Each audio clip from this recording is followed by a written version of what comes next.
के बलरामपुर से देश के अलग अलग हिस्सों में धर्मांतरण का जाल फैला रहे छांगुर बाबा को लेकर नए नए खुलासे हो रहे हैं। छांगुर बाबा के जो कारनामे सामने आ रहे हैं उसे जानकर आप भी दंग रह जाएंगे। छांगुर बाबा का एक अच्छा खासा बड़ा नेटवर्क था जो लोगों को धर्मांतरण के जाल में फंसाता था। अब जानकारी आ रही है कि छांगुर बाबा धर्मांतरण के लिए दुबई से ट्रेनर बुलवाता था। इन ट्रेनर के जरिए लोगों का ब्रेन वॉश किया जाता था और उन्हें इस्लाम के प्रति आकर्षित किया जाता था। छांगुर बाबा और उसके गुर्गे धर्मांतरण के नाम पर महिलाओं को खासकर अपना शिकार बनाते थे। पीड़ित महिला की जुबानी सुनिए छांगुर बाबा और उसके गैंग की करतूतों के बारे में। पूरी कहानी क्या है, कैसे वसीम आपके संपर्क में आया और जब संपर्क में आया तो क्या नाम बताया, और छांगुर बाबा का आपकी पूरी कहानी में कितनी बड़ी भूमिका रही, कैसे उन्होंने धर्म परिवर्तन कराने के लिए बात की आपको? सबसे पहले नवभारत चैनल का मैं तहे दिल से धन्यवाद करना चाहूंगी सर, और साथ ही साथ मैं उस इंसान का भी तहे दिल से धन्यवाद करना चाहूंगी जिसकी वजह से मैं जिंदा हूं और आज मैं कैमरे के सामने बैठी हूं जो मुझे लाखों लोग करोड़ों लोग देखेंगे। उस इंसान का नाम है अतुल शर्मा, भारतीय मानव अधिकार सेवा संगठन के राष्ट्रीय अध्यक्ष है। उन्होंने मुझे बचाया है और मुझे जिंदा रखा है आज तक। सर मैं कर्नाटका बेंगलोर की रहने वाली हूँ और मेरा काम है ब्यूटिशियन का, मैं प्रोफेशनल ब्यूटिशियन हूँ। और मेरी मुलाकात एक फर्जी आईडी पे इंस्टाग्राम के माध्यम से राजू राठौर की आईडी से हुई थी, जो इस्लाम धर्म उन्होंने छुपाते हुए एक इंस्टाग्राम की आईडी बना रखी थी राजू राठौर के नाम से। मतलब सनातन धर्म से जुड़ा बताया था। राजीव राठौर लगता है हिंदू नाम है। जी, राजू राठौर का मतलब है, राठौर का मतलब होता है राजपूत, और राजपूत और ब्राह्मण हमारा मेल होता है। जाट ब्राह्मण राजपूत क्षत्रिय जाति है, उसमें कोई वो दिक्कत नहीं है। मैं ब्राह्मण हूँ तो वो हिंदू के जरिए से मैं बातचीत की और पूरी फैमिली हिंदू बन के बात करती थी उसकी मेरे साथ में, और वो पूरे लोग सहारनपुर घाना खंडी के रहने वाले लोग हैं। तो मुझे 2021 में बोला कि आप सऊदी आ जाओ, आपको यहाँ अच्छी कंपनी में जॉब लगवा दूंगा और यहीं शादी करके सेटल हो जाएंगे। राजीव ने बताया था कि वो सऊदी काम करता है? राजू राठौर ने, राजू ने बताया था कि वो सऊदी काम करता है? जी जी, उसने बताया था मैं सऊदी में काम करता हूँ। रियल नाम उसका वसीम है, और उसे इंस्टाग्राम की आईडी झूठ बना के राजू राठौर के नाम से, अभी जैसे राजू राठौर का नाम चेंज कर दिया, जैसे पुलिस का केस उठ गया छांगुर का, तो उसने राजकुमार कर दिया है और आईडी को प्राइवेट कर दिया। एक केपी डॉन नाम की आईडी खोली है जिसमें अभी भी वो हिंदू महिलाओं को फंसा के उनसे बातचीत कर रहा है ताकि आगे भी रैकेट चालू रहे। तो मैं इनको सऊदी बुलाया सर, वहाँ पे 2021 में मैं सऊदी चली गई। सऊदी जाने के बावजूद उन्होंने क्या किया, मेरे को फर्स्ट जद्दा एयरपोर्ट से लेके गए, उसके साथ अन्य व्यक्ति थे जो इसके गांव के लोग थे, देवबंद के लोग थे, मुरादाबाद के लोग थे। देवबंद के लोग भी थे शामिल? जी सर, ये रैकेट ये खाली उतरौली बलरामपुरा में नहीं है, ये पूरे सहारनपुर के अंदर फैली हुई है। ये एक जैसे कोरोना बड़ा इदारा है सहारनपुर का देवबंद, जहाँ के फतवे देश विदेश में माने जी जी जी, देवबंद जो है उसके भी कुछ लोग हैं, मुरादाबाद के भी है, मुजफ्फरनगर के भी हैं। उनके खातों में मैंने पैसे डाल रखे जो इन्होंने ब्लैकमेल कर करके डलवाए हैं। तो ये नेटवर्क जो है ना, कोरोना जैसे वायरस आया था उस वायरस की तरह ही बीमारी है, ऐसे फैला हुआ है ये नेटवर्क इन लोगों का। तो मुझे बुलाया वहाँ पे, उन्होंने क्या किया, बदर अख्तर सेंध की वहाँ भेजे। उन्होंने बोला छांगुर को फोन कर दिया था तुरंत कि सोनू यहाँ पे लड़की पहुंच चुकी है, इसका धर्म परिवर्तन करवा दीजिए। तो छांगुर ने बोला कि मैं नहीं आ सकता, मेरी तबीयत खराब है और मेरे ऊपर पुलिस की नजर है। मेरा मुरीद है अदीदलाम शहर सऊदी के अंदर, बदर अख्तर सिद्दीकी, वो आके इसका धर्म परिवर्तन करवाएगा लड़की का। बातचीत आपके सामने हो रही थी? जी जी बिल्कुल, फोन पे, वीडियो कॉल पे। तो तीसरे दिन वहाँ पे बदर अख्तर सिद्दीकी आया और मेरे पे दबाव बनाने लगा।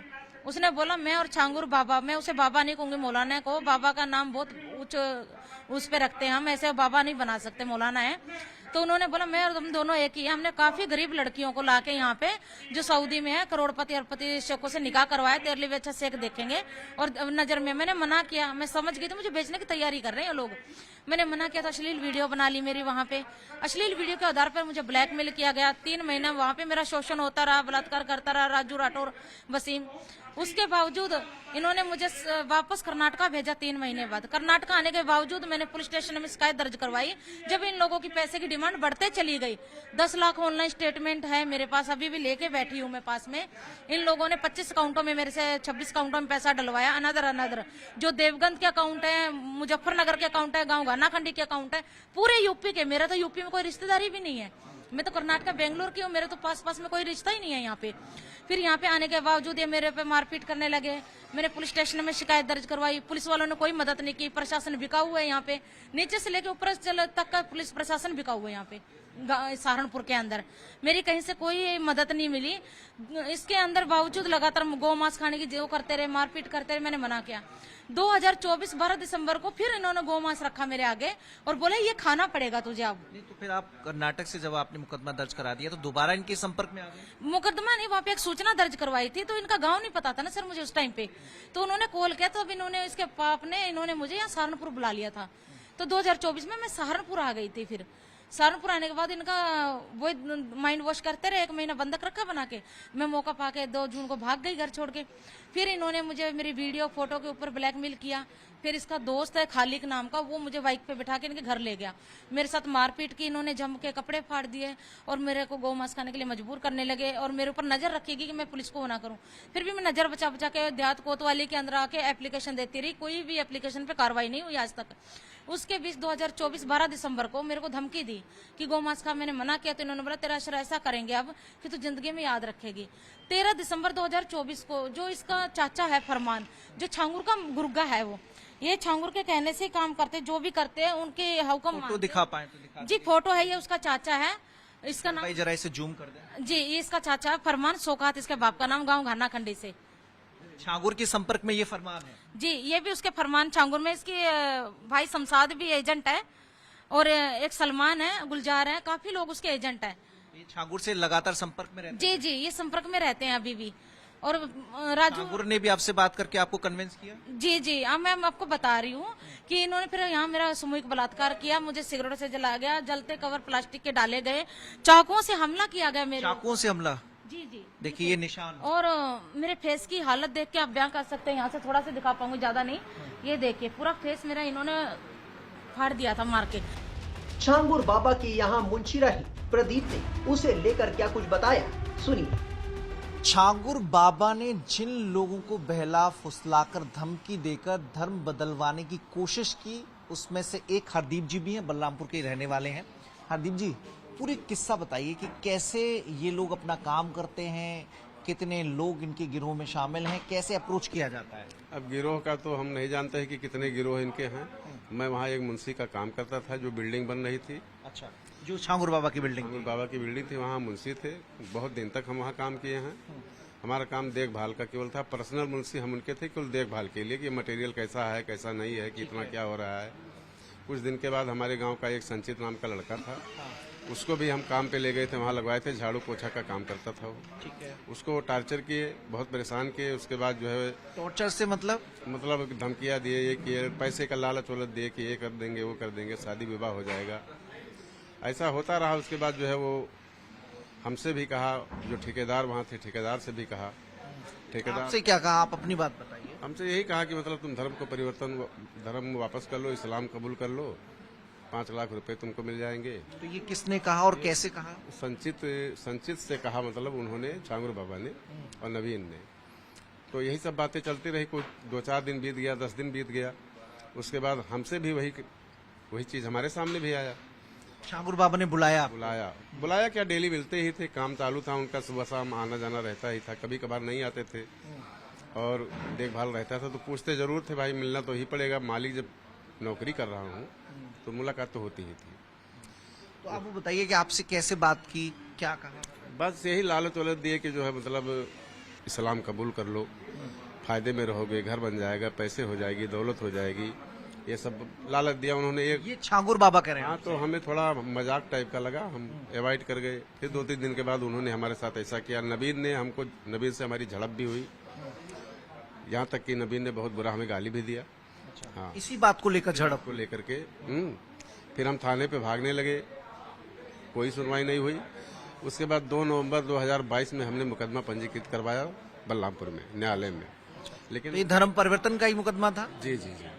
फिर वहाँ से जो है वो पेंटिंग में कर दिया गया, क्योंकि वहाँ हम लोगों की सुनवाई नहीं होती थी। पैसा वाला था बाबा, उसकी सुनवाई होती थी, हम लोगों की सुनवाई नहीं होती थी। कुछ समय बीतने के बाद जब उसको पता चला कि हमने मुकदमा कर दिया है, तो उसने एक पिंकी नाम की लड़की जो हरैया थाना की है, उससे बलात्कार का मुकदमा हमारे ऊपर करवा दिया।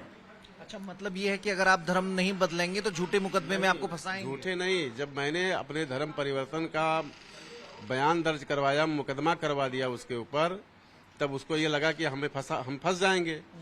तब हमको टार्चर करने के लिए उसने पिंकी नाम की एक लड़की से जो है मुकदमा मतलब हमारे डराने के लिए, हाँ। डराने के लिए। अब डराने के लिए क्या, जब मुकदमा लिख गया तो डराने वाली क्या बात है। फिर तो सीधे कर ही रहा है। कर ही रहा है अटैक। पुलिस, रह गई बात पुलिस की, पुलिस हमारे घर पे गई सम्मन लेकर के, नोटिस लेकर के, लेकिन उन्होंने कुछ कभी कहा नहीं मेरे बच्चों को या हमको, किसी को नहीं। अच्छा, थाना उतरौला थाने के पुलिस हो चाहे गड़ास की हो, मतलब जांच पुलिस भी समझ रही थी और जांच भी निष्पक्ष। हाँ, पुलिस समझ रही थी कि सब गलत तरीके से फंसाया जा रहा है। उतरौला की जो पुलिस है, गड़ास की जो पुलिस है, गड़ास थाना की, ये लोग सब जानते थे कि बाबा इस लायक है। हाँ, ये टार्चर कर रहा है, फंसा रहा है। कभी पुलिस वालों ने हमें तकलीफ नहीं दिया। तो उस मामले में अभी चल रहा है कोर्ट में या बरी हो गए आप? चल रहा है मामला, बरी कहाँ हुए हैं, मामला तो हमारा चल ही रहा है। वही तो हम कह रहे हैं कि इसकी जांच कर ली जाए। एक जांच बैठे, जो विवेचक हूँ उसको जांच कर लें। अगर मैं सही गलत हूँ तो मुझे सजा दिया जाए, अगर मैं गलत नहीं हूँ तो उससे पूछा जाए कि तुम किसके कहने पर जो है मुकदमा लिखाई हो हरजीत के ऊपर। गलत तो नहीं कह रहे हैं। आपका गांव कौन सा था? रसूलाबाद। अच्छा, एक चीज बताइए हरजीत जी कि बाबा का बड़ा नेटवर्क है, तो उससे मिलने जुलने वाले लोग, चूंकि आप वहां पे केयर टेकर थे, तो मिलने जुलने वाले जो लोग आते होंगे तो वो आप जानते पहचानते होंगे, कितने लोग मिलने आते होंगे? ऐसा है कि सुबह 8 बजे हम वहाँ पहुँच जाते थे, 8-9 पे।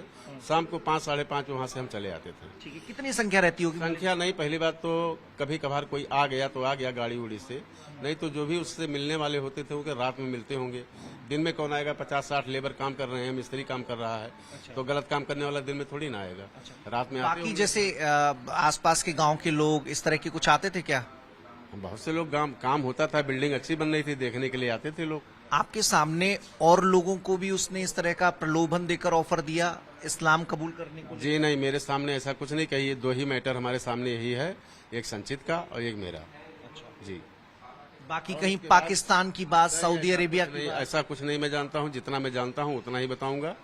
रह गई बात, जब 3 तारीख को हम यहाँ आए थे विश्व हिंदू परिषद रक्षा परिषद इस कार्यालय पर, मीडिया वालों ने जब आवाज उठाई तो उसके बाद एसटीएफ पुलिस और एटीएस पुलिस ने जो है, उत्तर प्रदेश की पुलिस ने मदद किया और बाबा को धर दबोचा। फिलहाल छांगुर बाबा यूपी पुलिस की गिरफ्त में है। उसकी करीबी नीतू उर्फ नसरीन, पति जमालुद्दीन, बेटा महबूब और कई लोग पकड़े जा चुके हैं। पूरा गैंग एटीएस के रडार पर है। बीते दिनों बलरामपुर में बाबा की आलीशान कोठी पर प्रशासन का बुलडोजर चला था। कोठी के अंदर का मंजर देख सभी दंग रह गए थे। उसमें किसी किले जैसी घेराबंदी की गई थी, साथ ही उसमें लग्जरी व्यवस्थाएं भी नजर आई।